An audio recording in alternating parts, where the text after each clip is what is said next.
Assalamualaikum warahmatullahi wabarakatuh. Halo sahabat Journey, pada episode kali ini kami tim redaksi Jelajah Journey Wisata coba mendatangi kediaman yang bisa dibilang Bapak Gunung nih.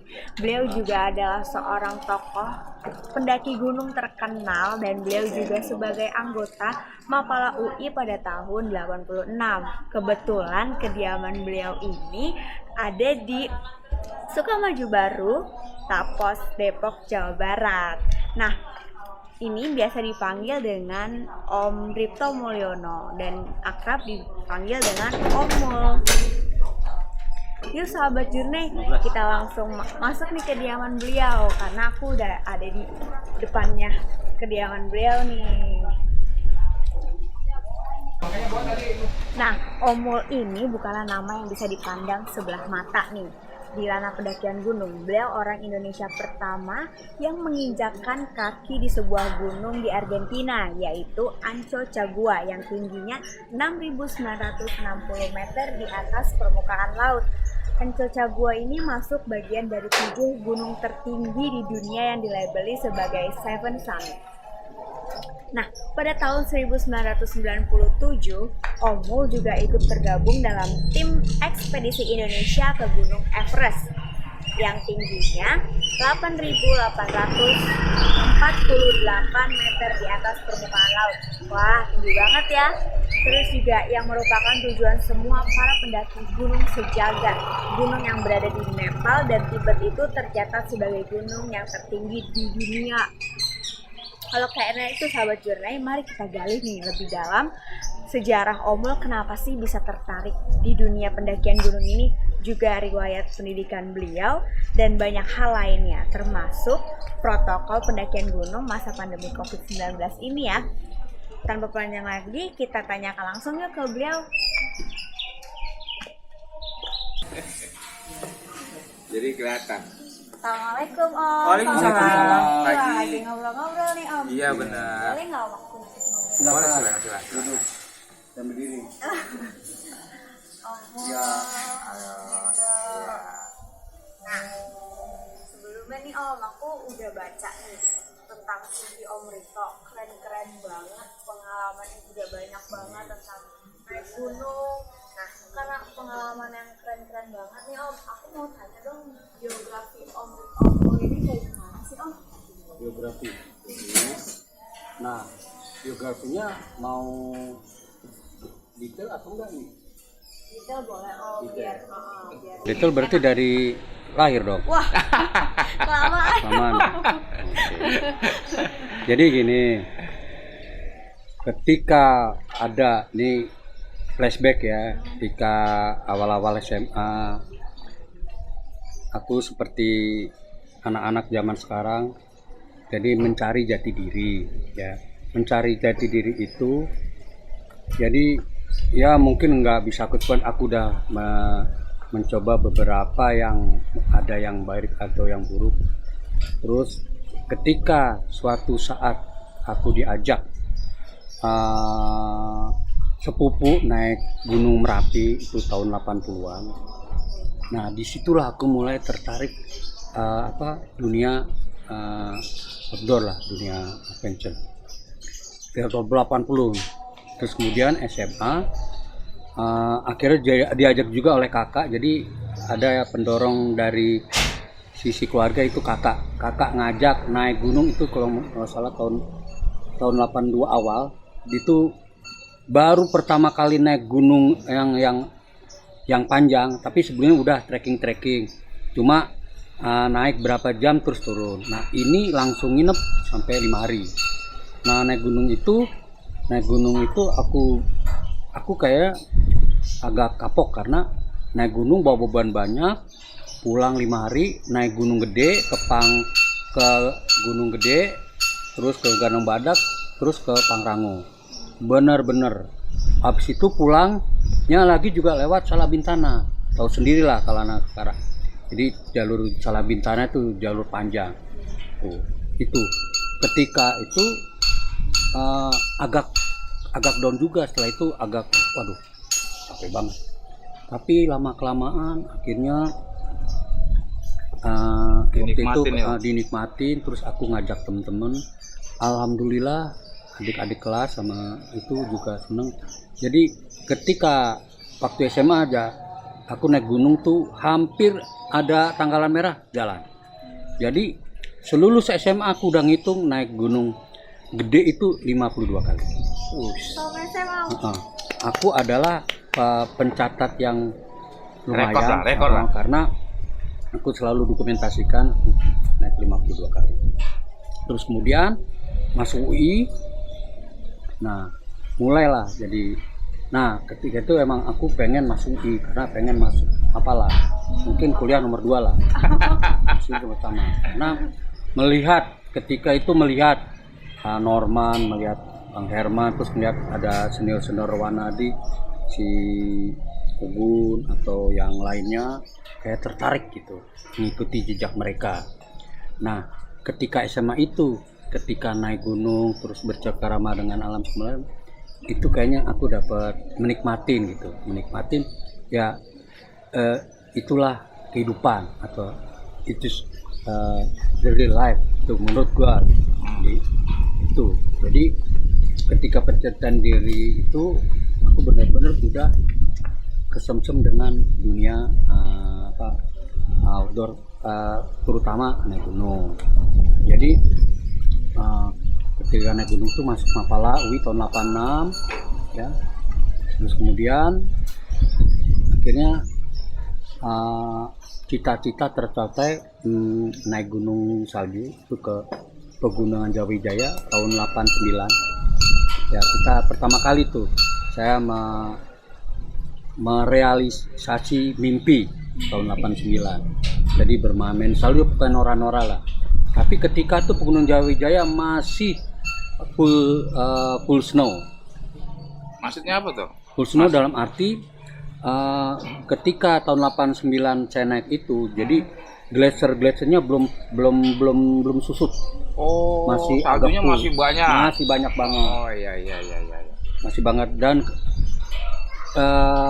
bukannya sombong atau apa, sampai tahun 2011 saya naik gunung Jawijaya itu atau Carson Pyramid itu, mungkin saya satu-satunya yang mengalami ketika salju penuh, ketika salju menyusut sampai hampir tidak ada.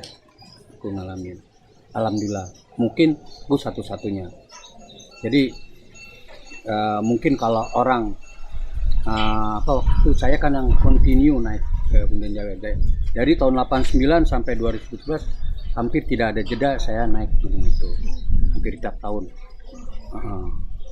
Paling waktu itu disela keluar naik gunung, ikut kegiatan Mapala dan ikut kegiatan lain itu.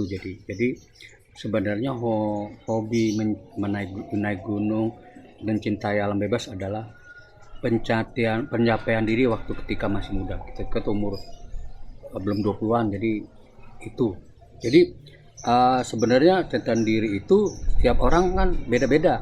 Ada yang dia dugem ya itu dunianya. Ada yang kita juga nggak usah nyalain. Atau yang misalnya dia hobi trek-trekan, itu ya, mungkin setelah itu jadi diarahin.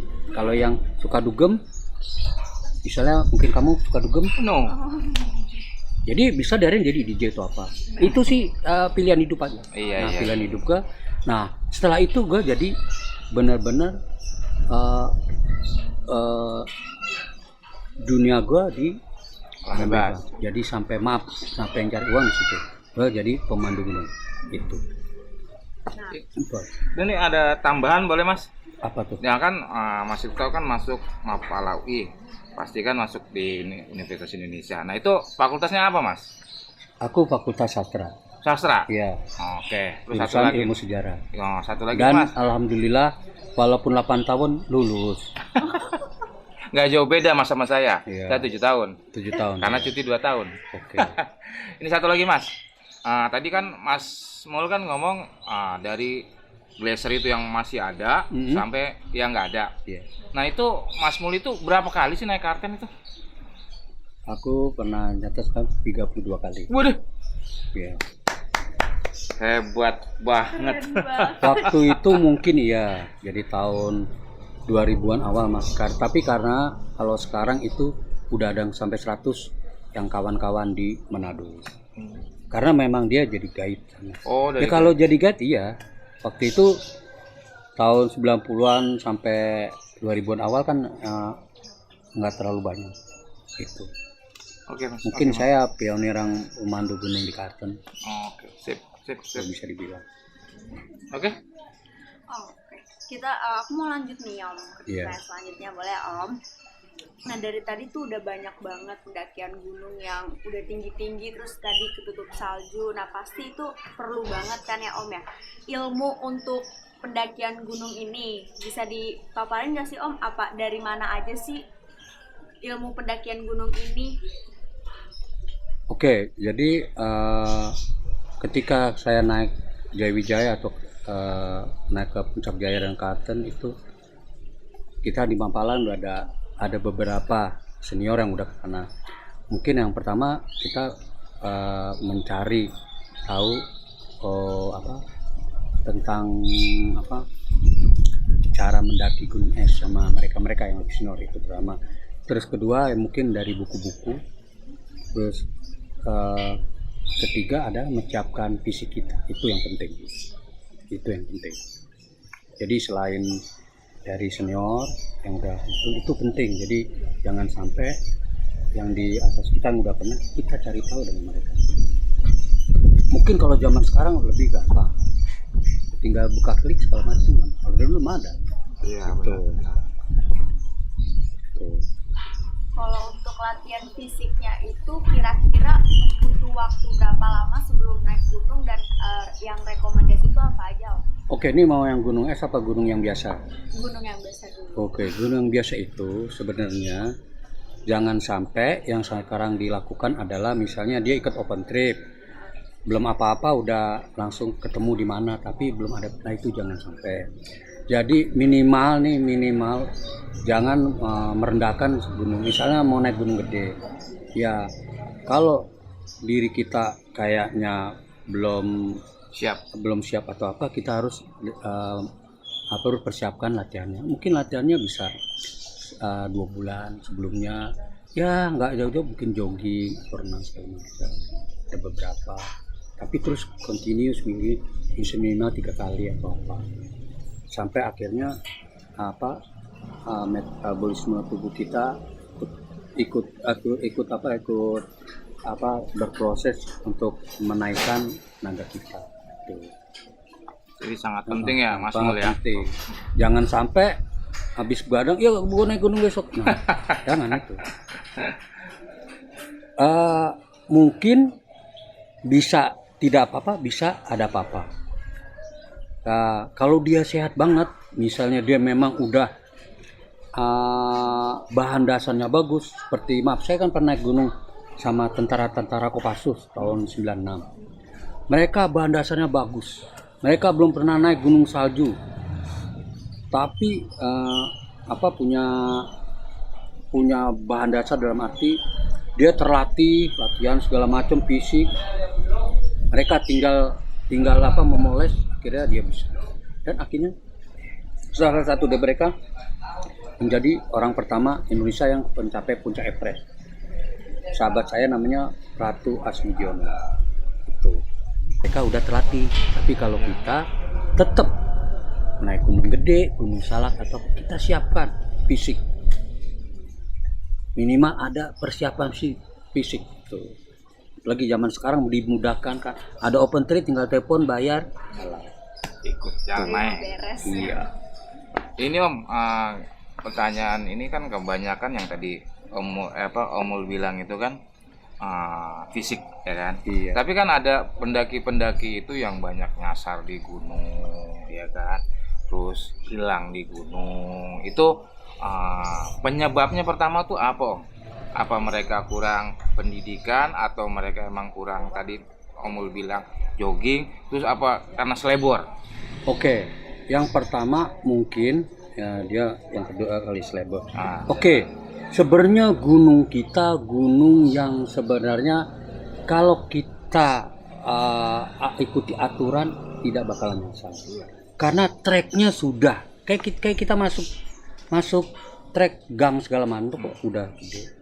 Nah, jika Anda tidak mencukupi skill untuk misalnya cari jalan singkat, jangan. Itu sebenarnya kalau lihat misal Gunung Gede, Gunung Semeru, Gunung Slamet, itu sudah jelas tanda-tandanya nggak bakalan nyasar. Kalau kita ikuti petunjuk segala macam. Dan ketika nyasar adalah ketika tubuh kita atau metabolisme kita tidak klop dengan yang ada. Jadi misalnya ketika seseorang persiapannya kurang, akhirnya dia kena hipotermia atau yang lain. Nah, itu sebenarnya penyakit gunung yang akan membuat seseorang, misalnya dia tidak didampingi atau tidak ada teman-temannya, itu akan membuat di otaknya itu istilahnya crowded lah. Jadi, nah itu yang salah satu yang membuat orang berimajinasi sehingga ketika jalan mungkin keluar dari trek tuh. Tapi kalau kita mengasah misalnya terus kita belajar navigasi, boleh-boleh aja. Jadi keluar dari jalan trek, akhirnya kita buat jalan rute sendiri tuh. Itu nggak ada masalah juga. Jadi saya tekankan, kalau kita ikuti semua gunung di Indonesia yang terdaftar, terus yang udah dikelola perhutani atau taman nasional, itu treknya sudah jelas. Jadi kalau mereka nyasar itu sebenarnya adalah kesalahan mereka sendiri. Dia persiapannya kurang macam. Oke. Tuh. Jadi kayak kena hipotermia itu bisa dipersiapkan sebelumnya. Misalnya kita naik gunung A, ketinggian 3.600 misalnya Semeru. Kita harus bawa pakaian yang untuk itu, karena kan tiap kenaikan 100 meter kan suhu turun. Tuh kayak gitu. Itu. Jadi orang nyasar itu adalah ketika tubuh kita tidak bisa menerima ketika di jalan itu, nah tubuh kita mungkin ada gangguan kena penyakit consciousness juga, akhirnya disorientasi. Tuh. Kalau kita ikuti petunjuk nggak bakalan nyasar, jelas. Jadi misalnya rute Gunung Gede, rute Cibodas, turun Gunung Putri, udah jelas. Jangan maaf persiapan belum segala macam, naik Gunung Gede, turunnya lewat mungkin gunung bisa lewat Maleber atau apa, itu susah. Itu bisa kita lakukan kalau kita udah siap navigasi. Jadi itu termasuk ke manajemen perjalanan ya? Iya. Mengikuti jalur yang udah ada. Iya, itu. Oke. Untuk selanjutnya suka duka dalam pendakian apa aja sih Om yang selama ini Om rasain itu? Suka dan duka. Sukanya banyak kayaknya. Dukanya sih itu relatif. Jadi dukanya itu kalau kita terus di atas ada masalah. Kalau menurut saya sih hampir tidak ada dukanya, karena saya nganggap misalnya cuaca buruk itu ya kita nikmati itu dalam arti ya kita harus bisa beradaptasi dengan keadaan seperti itu. Ya mungkin kalau dukanya yang sedikit, misalnya kita dalam kelompok ada beberapa teman tuh egonya tinggi. Misalnya kita berkelompok berlima, sampai capek kan semua. Tapi mereka pada ada yang diriin tenda, ada yang tapi mereka tiduran. Tapi kita lihat juga tidurannya itu dia kuat atau tidak. Nah, kalau misalnya dia kuat terus egonya memang terlihat, mereka cuek. Itu yang agak menurut gue itu asik banget. Tapi kalau kita lihat dia gabruk, nggak ikut apa-apa, tapi memang fisiknya nggak memberi, kita maklumin. Tuh.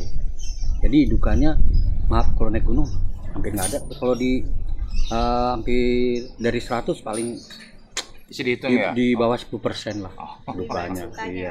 karena Karena kalau mungkin itu pandangan saya, kalau pandangan orang kalau misalnya cuaca buruk terus kehujanan itu dianggap duka, itu sih ya lu nggak menyukai alam itu. Apalagi masih muda-muda, cuaca buruk atau apa, kalau kita bisa manage itu dalam arti kita bisa mengantisipasi, kita dengan persiapan yang matang segala macam, Ya. itu adalah challenge kita, tantangan. Biasanya gini kan nih Omul ya. Ketika kita naik berlima orang, ya kan, dengan cuaca yang pokoknya yang ekstrim lah, yang hujan, terus kita ada dengan capek, itu kan biasanya ada salah satu tim atau teman kita yang egonya keluar tuh. Iya. Nah, itu biasanya kalau yang seperti itu tindakan Omul itu gimana Om ngambil ininya sikapnya? Yang saya bilang tadi, dia gitu kenapa? Jadi jangan langsung Di lo apa Oh, gitu. iya, iya, Tapi dia kenapa? Mungkin maaf Capean. dia secara fisik memang nggak itu. Oke, kita tolong. Tapi kalau enggak ya kita maaf ya, karena teman kita sindir dulu. Kalau sindir nggak mempan, ya udah diminat, tapi ya besok jangan diajak. Itu ekstrimnya. Iya. Kok lu nggak diajak? Ya lu sendiri. Nah, Iya. baru dibawa nih, dibawa kan di kota, lu introspeksi lah. Jadi kan gampang ini Iya, benar-benar. itu. Tapi yang pasti misalnya dia buat begitu, lihat dulu, lu jangan lakuin terus lu marah-marahin, jangan. Nah, Dia sebenarnya lagi menolong dirinya sendiri, habis itu lu marahin, wah udah. jadi kita lihat kondisinya Oh dulu, iya Om, ya. pasti ya. Oke. Kita bijak lah, wisdom. Iya, Oke. sip. Ya, lagi nih. untuk selanjutnya adalah hobi dijadikan bisnis, itu gimana tuh Om? Oke, jadi itu kembali masing-masing. Jadi saya sebenarnya adalah apa ya? Saya pandangan hidup kita. Jadi yang pasti hidup saya ada yang penting happy. Happy itu dalam arti kita bekerja, melakukan segala macam, kita menikmati. Jadi jujur aja juga waktu itu ada pertentangan dari orang tua almarhum, arep jadi opo, kowe munggah gunung. Jadi kalau diterjemahin ke bahasa Indonesia, Iya. kamu mau jadi apa, cuma naik gunung. Itu generasi orang tua kita kan nggak ngerti. Beda ya Om ya. Walaupun kalau dunia pendakian gunung profesional di Eropa udah ada dari abad 19. Di Indonesia kan ya ketika saya memandu, kebetulan saya jadi langsung memandu gunung yang benar-benar, saya spesialis memandu gunung high altitude, memandu gunung Jawijaya, jadi memandu gunung yang ke Kartens Pyramid itu. Jadi itu juga ada obsesi dari saya pengen naik gunung yang high altitude. Saya tertarik sekali naik gunung high altitude karena maaf, ketika saya merenung, saya pernah menyesal saya dilahirkan di negara tropis. Karena apa?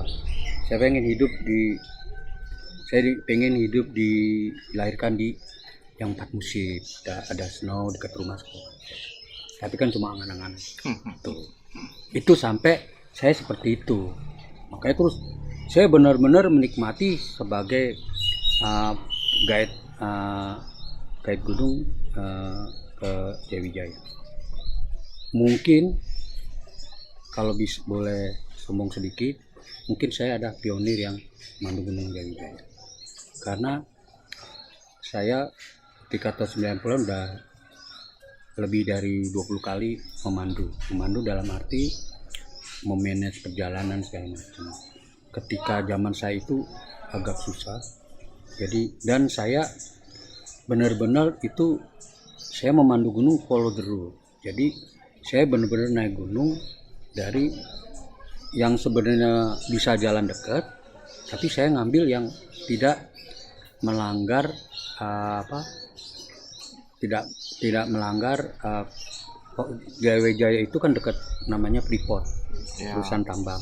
Saya tidak memasuki daerah itu kecuali ketika ada emergensi, dan alhamdulillah pandangan saya direspon oleh mereka, dan saya banyak dibantu sama beberapa security Freeport, karena saya memang tidak pernah bawa bule-bule, bawa klien buat turis-turis itu lewat tambang mereka. Jadi saya bawa dari desa Ilaga sampai puncak, balik lagi ke Ilaga. Walaupun itu jadi masa ekspedisinya sekitar 3 minggu. Beda dengan kalau kita Freeport 3 hari 5 hari kita udah bisa. Jadi bedanya jauh. Tapi itu tetap saya lakukan karena saya pengen follow the rule. Makanya saya juga berharap sih pemandu gunung di Jayawijaya atau Kartens Pyramid itu pandangannya saya jadi ya kita follow dulu lah, jadi biar kita juga enak, jadi biar smooth lah perjalanannya. Tapi kalau kita ada emergency atau apa, kita pasti ditolong. Saya pernah ketika klien saya sakit, saya telepon, alhamdulillah dijemput, terus bawa ke rumah sakit, balik lagi. Oh gitu. Itu Tapi untuk yang emergensi aja ya. emergency. Karena kan kita karena area Jayawijaya Kartens Pyramid itu dekat dengan tambang. Berarti Kita jangan ganggu lah. kalau untuk jalur pendakiannya itu memang seharusnya lewat yang Om barusan cerita itu, yang 3 minggu. Itu Iya. khusus. Iya, 3 minggu selama bolak-balik. Ya. Itu 3 Kalau itu lewat Freeport paling 5 hari. 5 hari. Tapi emang jalur pendakian emang lewat situ. Itu ya rute Pendakian kan, yang sebenarnya kan. Yang sebenarnya ya. Oh. Tapi sekarang zaman berkembang, akhirnya orang pengen cepat, Cepat ya. akhirnya sekarang pakai itu heli. Oh, Harga nggak ada masalah. oh gitu. Ke heli langsung ke base camp. Itu paling 4 hari apa 3 hari. Udah. Kalau dia bisa adaptasi, ya 2 hari bisa, 3 hari. Jadi zaman berubah. Cuan bicara. Itu. Tapi memang untuk sekarang ini keadaan di Papua ya, lihat-lihat di TV segala macam, Iya. jadi lagi tidak kondusif. Mungkin nggak tahu sampai kapan dibuka. Tapi saya beruntung, pemandu yang beruntung, karena saya mengalami zaman di Pegunungan Jayawijaya itu dari yang esnya penuh sampai sekarang sampai tidak ada saya ngalamin. Itu alhamdulillah.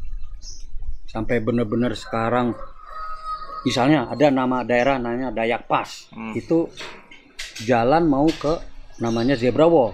Dulu nanjak sekitar 2 jam. Sekarang kalau ke Zebra Wall turun 15 menit. Jauh benar ya. Sudah di grup. Selain guide nih Om, dari tadi kan Om udah ngomongin guide dalam bisnis. Selain guide ini ada apa Agusum selain guide ini yang dijalanin sama Om?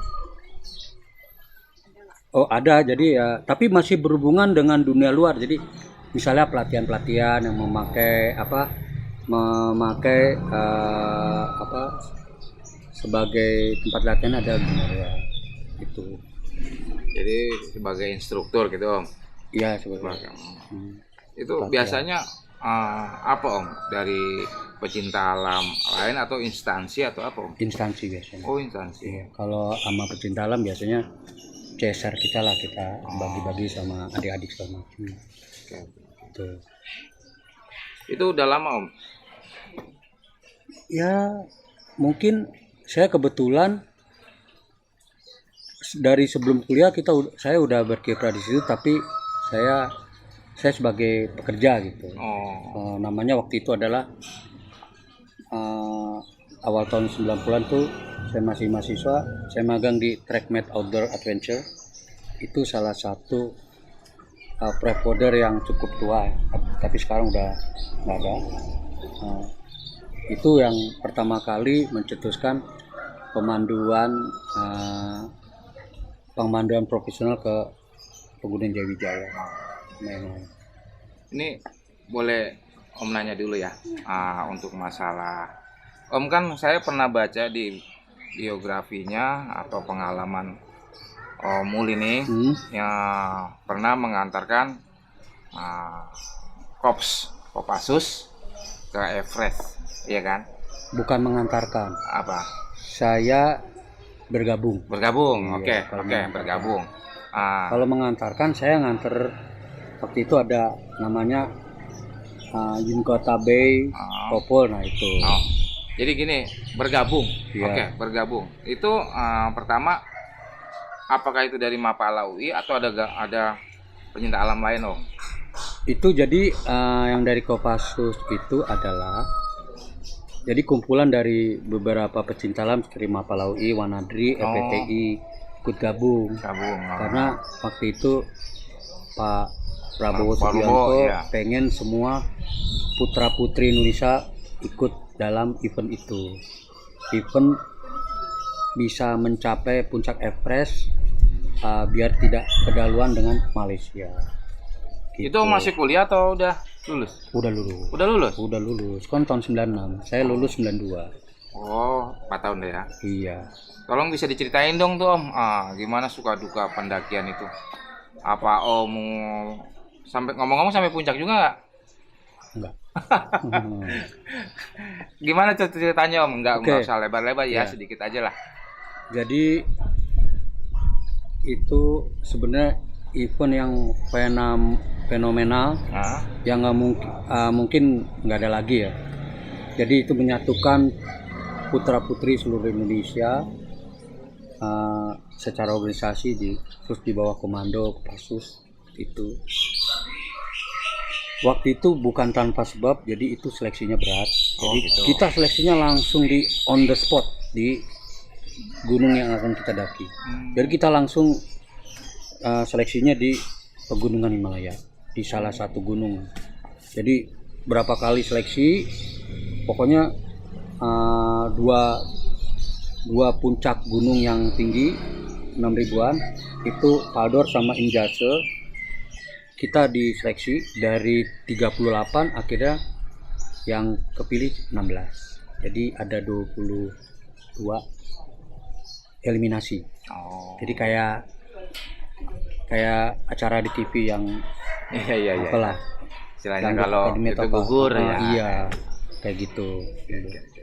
Terus dibagi menjadi 2 tim selatan, tim Nepal, saya masuk tim Nepal, terus ada tim utara. Nah, itu naik Itu gunung. berapa? Satu tim berapa orang nih, Om? Yang selatan 10 orang, yang utara 6. Oh, Beda-beda. iya. Terus Kemudian kita naik gunung Everest tuh nggak lama, cuma 55 hari. sebulan lebih loh. Jadi kita pakai Himalayan taktik, jadi Hah? naik turun. Itu benar-benar menguras tenaga. Itu kenapa Om bisa naik turun? Apa karena cuaca Itu atau gimana? bukan, jadi ada beberapa teknik pendakian. Nah, salah satunya Himalayan taktik. Oh, Himalayan taktik itu adalah adaptasi ke satu tempat yang tinggi terus kemudian turun. oh gitu. Begitu terusnya sampai puncak. Biar Nah, nggak. terus kedua ada yang alpin. Hmm. Alpin taktik itu bisa dilakukan kalau orang itu misalnya udah terbiasa di ketinggian atau di daerah yang 4 musim. Kalau kita kan tropis. Gitu. Benar. Nah, itu juga masuk dalam manajemen pendakian. Tuh. Jadi itu emang perlu banget dengan taktis itu. Perlu. Oh. Kalau enggak jadi kita bisa celaka, dalam arti ini gunung 8.000 kan, oksigen tipis, Iya benar. bahaya. Oke. Bahaya sampai meninggal. Tapi alhamdulillah sampai puncak. Alhamdulillah tim kita sampai puncak. Timnya aja ya Om ya. Tim. Oh berarti Kopassus dong. Yang sampai puncak. Gini kita udah nggak bisa Oh, nggak. Indonesia. Oh Indonesia ya. Iya. Oh, oke. Jadi kayak gini. Kalau ekspedisi ini adalah kayak tim sepak bola Indonesia. Walaupun si A misalnya PSSI, si A dari Persib, CB saya dari Persija. Ketika memasukkan adalah Indonesia itu. Jadi Nasional. dipahami. Iya. Iya. Siap. Oke. Jadi ego organisasi dihilangkan dulu lah. Benar. Siswa Sepakat. Itu kan. Ya. Oke. Ada lagi, Mas?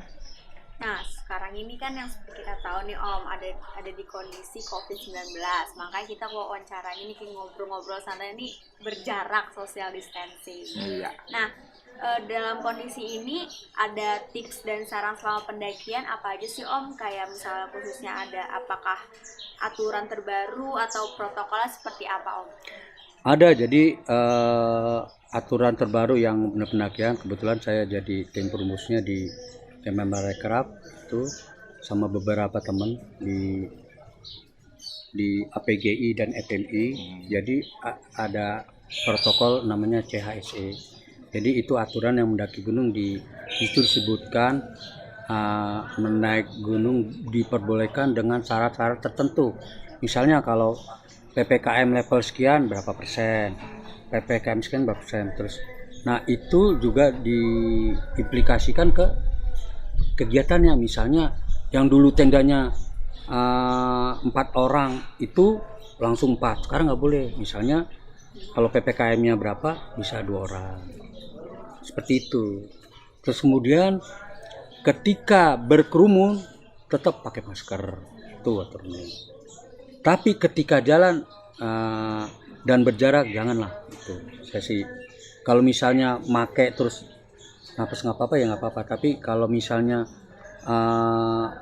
ketika make keset nggak apa-apa, cuma lihat sekeliling. Tergantung kita Ya, aja. jadi ada aturan CHSE gitu. Bro, ada lagi atau? Ini Om, mau lihat biografinya lagi nih. Yang saya baca-baca biografinya Om Mul ini mengenai pendakian gunung es. Iya. Nah, sempat kan tim Om atau senior Om, Norman Edwin sama Didi Samsu, Iya. yang meninggal di Aconcagua. Saya masih kuliah sih itu. Itu setelah meninggal penerusnya itu gimana Om? Itu kan ada program Seven Summit ya Om ya? Iya. Benar. Itu Seven Summit itu pas almarhum Norman sama Didi Samsu gagal dalam arti meninggal, itu penerusnya siapa Om setelah itu? Oke, secara ini saya sebenarnya secara pribadi saya orang yang sedikit punya sifat ya, kalau ada sesuatu yang belum tercapai, kalau kita bisa atau punya kesempatan melaksanakan itu, Penerusin. enggak, iya. Itu jadi ketika itu setelah kematian Didi Samsu dan Norman 7 bulan atau 8 bulan kemudian kita merencanakan ke Aconcagua. Diterusin sama Saya Om Mul. dan ketika itu kan faktor biaya ya. Iya. Jadi saya hanya menyiapkan berdua dengan sahabat saya Tante Bangun yang waktu itu adalah reporter majalah Matra. Oh. Jadi kemudian dia punya link kan untuk mencari sponsor lah. Tuh. Akhirnya berhasil. Akhirnya kita bisa, terus kita naik ke Gunung Aconcagua, dan saya yang pasti pengen sekali sampai puncak. Saya beranggapan mau lewat jalur mana yang penting puncak. Jadi kayak main sepak bola, lu mau mainnya jelek atau enggak yang penting gol, Menang. iya. Iya. Saya mungkin kalau kayak pelatih kayak Mourinho, Pokoknya sistem menang. Mau menang. cara apa juga. Iya. Oke. Saya bukan yang kalau orang bilang Pep Guardiola, Guardiola. maunya main cantik, Iya. tiki kata ya. Kita Kak. Tuh. Tuh. Jadi yang saya mungkin pernah saya pernah mengutip perkataan Mao Zedong itu yang dari RSC. Jangan saya dianggap kekiri-kirian ya. Jadi ketika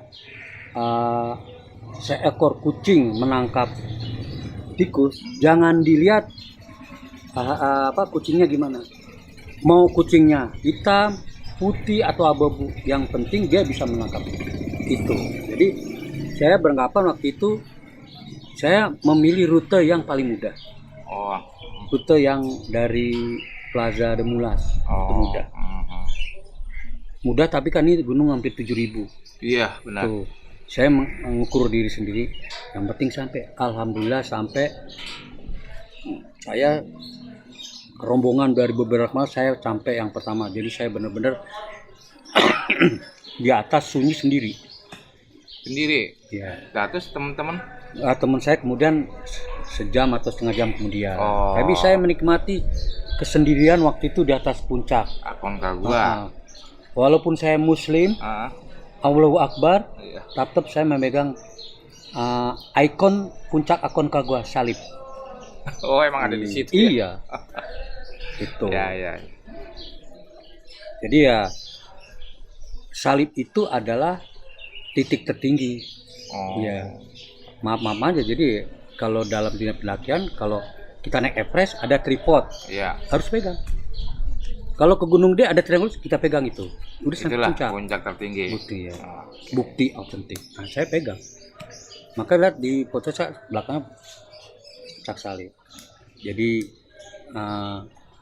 tanda tertingginya ada salib. Berarti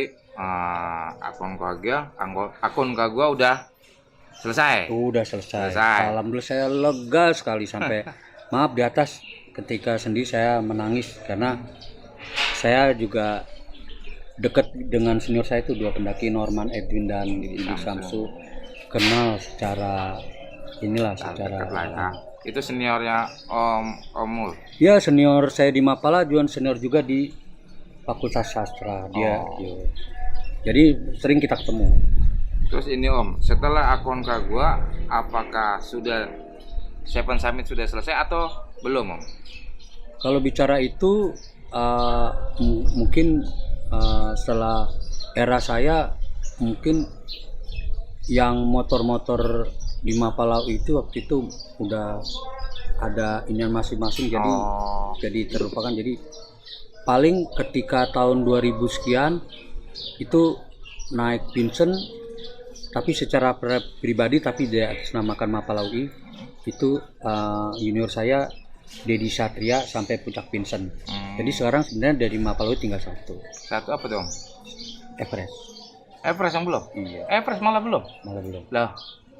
Oh, kemarin itu ya? Iya, kan saya ikut. Iya. Walaupun saya sampai puncak kan, tapi itu bukan organisasi. Oke. Tuh. Jadi Tapi saya juga dari Everest itu ada hikmah yang diambil. Jadi Everest Indonesia yang dipimpin sama Kopassus itu benar-benar direstui negara. Ketika pulang dan itu kita diundang Presiden Soeharto, kita alhamdulillah dapat penghargaan bintang Mahaputra Wirakarya. Jadi itu sebenarnya kalau bintang penghargaan itu adalah tertinggi dalam masyarakat sipil. Terus kemudian yang dari militernya dapat bintang Yuda Dharma. Tuh. Oke. Ya, tapi alhamdulillah saya mungkin beruntung, salah satu pendaki yang beruntung karena secara historis itu tertera dalam arti dihargain oleh pemerintah. Ketika saya naik Aconcagua itu juga saya dihargai oleh pemerintah Argentina karena saya adalah organisasi orang pertama yang mendaki Gunung Aconcagua.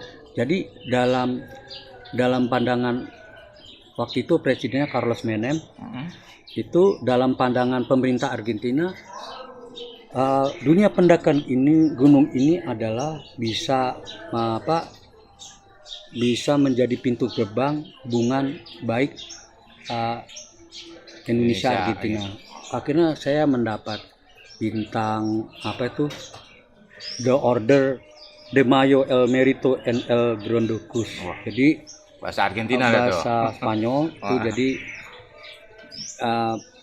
penghargaan itu cukup tinggi untuk orang luar di Argentina.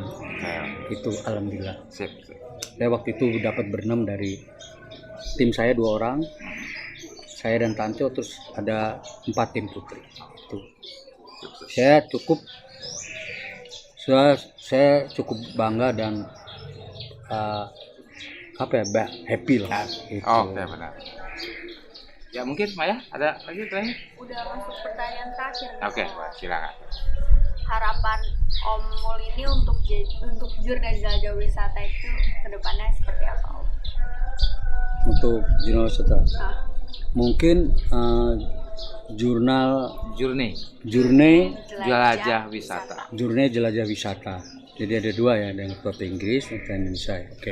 Iya. Jadi untuk jurnal itu mungkin bisa mengkampanyekan, menginformasikan gimana sih pendakian itu yang bisa yang aman, safety itu. Jadi ada edukasi yang bisa dilakukan oleh jurnal jelajah wisata. Itu terus menerus diinfokan bahwa ini naik gunung yang bener, ini kalau hidup dalam bebas yang bener atau apa, lu siapin sebelum berangkat, jangan sampai bangun tidur langsung naik, jangan. Tuh. Jadi itulah edukasi itu terus menerus. Iya. Itu apalagi kan sekarang perlu. Jadi adik-adik kita, saya juga bahagia dalam arti saya jujur aja, saya umur 56, ketika mulai mendaki umur 18-an gitu, saya nggak bisa membayangkan naik gunung itu sekarang menjadi mode dalam arti adalah bagian dari orang mencari kesenangan. Misalnya, jadi udah kayak ini orang misalnya seneng mau naik motor, terus misalnya dia seneng pergi ke alam itu. Nah, naik gunung itu kok bisa bagian dari, karena kita lihat itu, saya pernah ngobrol dengan teman dari Kepala Taman Nasional itu, dia bingung. Misalnya di Taman Nasional yang dia pimpin itu kuotanya cuma 3.000, tapi yang ikut meludak. Itu. Dan ini nggak bisa kebayangkan saya dulu 30 tahun lalu. Saya waktu pernah saya naik gunung, misalnya yang sekarang jadi tren itu naik perahu. Dulu naik berdua ya turun berdua. Jarang ya Om yang naik sekarang ya, Om, ya. naik Semeru. Kalau hari libur, tanggal merah semacam, jangan harap dapat kapling di Ranu Kumbolo. Iya benar Om. Nggak usah jauh-jauh. Saya naik gunung jauh kan di Sulawesi. Itu di kota Makassar itu, pemuda-pemudanya itu bela-belain naik motor bawa ransel ke bawah kaki gunung Bawah Karaeng. Itu sekitar hampir 100 kilo itu naik motor. Jadi saya lihat masuk itu, motor banyak banget. Terus di atasnya ribuan. Udah kayak pasar malam. Tapi kalau Anda sekarang naik Gunung Gede, jangan lupa bawa uang. Beda sama dulu. Bawa uang nggak laku. Sekarang naik Gunung Gede lewat Putri, jangan takut kelaparan. Anda ada cuan, bisa teratasi. Ada yang jualan ya? Ada yang jualan. Tapi alhamdulillah saya salut juga dengan mereka. Secara kebersihan mereka mentaati ya, itu. Jadi 30 tahun lalu saya nggak membayangkan gunung itu jadi rame industri pariwisata. Iya. Sekarang jadi industri pariwisata. Anda ke Karten itu, kalau Anda orang Indonesia ke Karten, kalau Anda nggak sayang itu jadi bisa 4 kali umroh. Karena kalau ke Karten itu bisa 50 sampai 60 juta. Tapi itu banyak juga dari teman-teman kita yang orang Indonesia yang mungkin udah berkecupan ke Karten karena dia pengen juga menikmati alam Indonesia yang tanda petik beda karena saljunya. Itu ya. Itu nggak bisa membayangkan sedahsyat ini. Oke. Ya. Oke, Ma Omul, terima iya, kasih atas bincang-bincangnya kali ini. Oke. Saya semoga sehat selalu. Amin. Amin. Dan kita selalu diberi kesehatan, diberi keberkahan, dan selalu dalam lindungannya. Iya. Dan untuk Journey Jelajah Wisata, semoga sukses. Amin. Ya, terima kasih sekali lagi. Saya Hendro Kasdiharnanto dari Journey Jelajah Wisata. Setelah berbincang-bincang sama Mas Mul, sudah banyak pengalaman yang diberikan kepada Journey. Terima kasih. Salam sehat selalu. Salam sahabat Journey. Oke, gak terasa nih sahabat Journey, kita udah ada di penghujung acara. Nah, untuk itu gak terasa nih kita udah ngobrol banyak tentang pengalaman Omul sebagai pendaki gunung yang profesional dan mengeksplor apa aja sih yang udah didapatkan dalam mendaki gunung ini. Ternyata banyak hal yang bisa kita ambil sebagai inspirasi kita. Nah, untuk itu sahabat Journey semuanya, nantikan edisi celoteh toko lainnya di Journey Jelajah Wisata ini yang akan kami hadirkan di episode-episode selanjutnya. Dah.